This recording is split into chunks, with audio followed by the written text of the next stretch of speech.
gentleman, a guy who's based in Thailand. So, US citizen based in Thailand, he now has a Thai girlfriend. And he's asking whether we can touch on the various ways in which he can bring his Thai girlfriend with him into the US. And he mentions tourist, fiancé, and marriage. Mike? Yeah, so you hit it right on the head. You got the three pathways to get into the United States. There's interesting twists with each of those ways. So I'll start with the first one. You mentioned bringing your fiance into the United States as a tourist. So this is a way that many people do bring their significant others, their fiancés, into the U.S. and then later file for a green card for them after they get married. This is not the proper way. As a lawyer, I have to tell you, the proper way is not to bring someone in as a tourist if you have the intent for them to get a green card. Because when you bring them in under a tourist visa, when you present your tourist visa to the immigration officer at the airport, you're presenting the intent for that person to be a tourist. And so that intent is different if you actually intend for them to become a permanent resident. And so that's where you get into some problem situations. It is possible when you do that, when you bring someone in as a tourist and then later file for a green card for them, the government's going to look extra closely at that case. They're going to see, well, wait a minute, this individual came in as a tourist and now you're filing just a few weeks or a few months later to get them a green card. So you knew all along this was going to happen.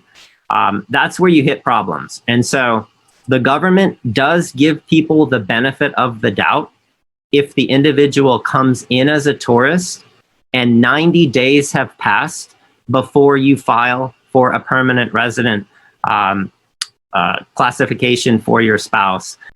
It is possible to do that, and the government will give them the benefit of the doubt. But again, I should tell you, it's not the proper way to do it, because the government's going to look at this as people trying to cut corners and lines and get ahead of the queue. So you just have to keep that in mind, and that's something that we can help you with as a law firm to make sure you do it the right way. The second pathway to do this is to bring your fiance in as a fiance under the K-1 visa.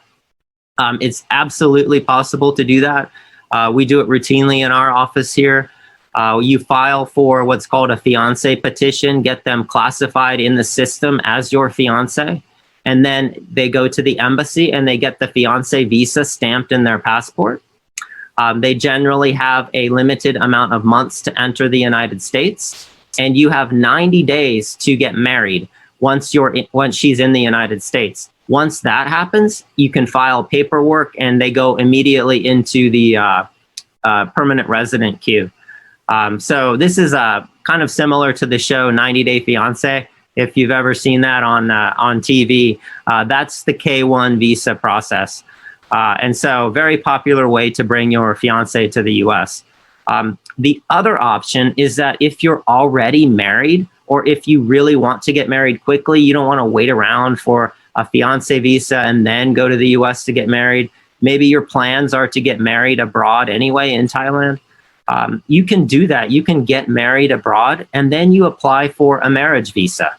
And that visa will bring your spouse in as a green card holder.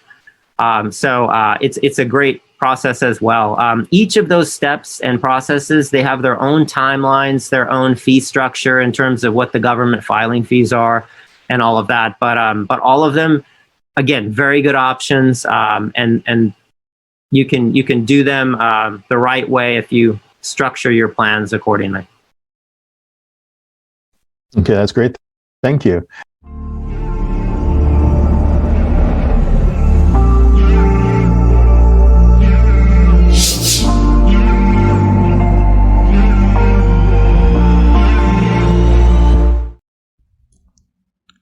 Please subscribe, like, share, and comment below.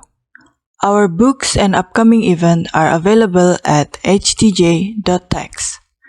Email us at help@htj.tax to engage us, to advise on international tax or business matters.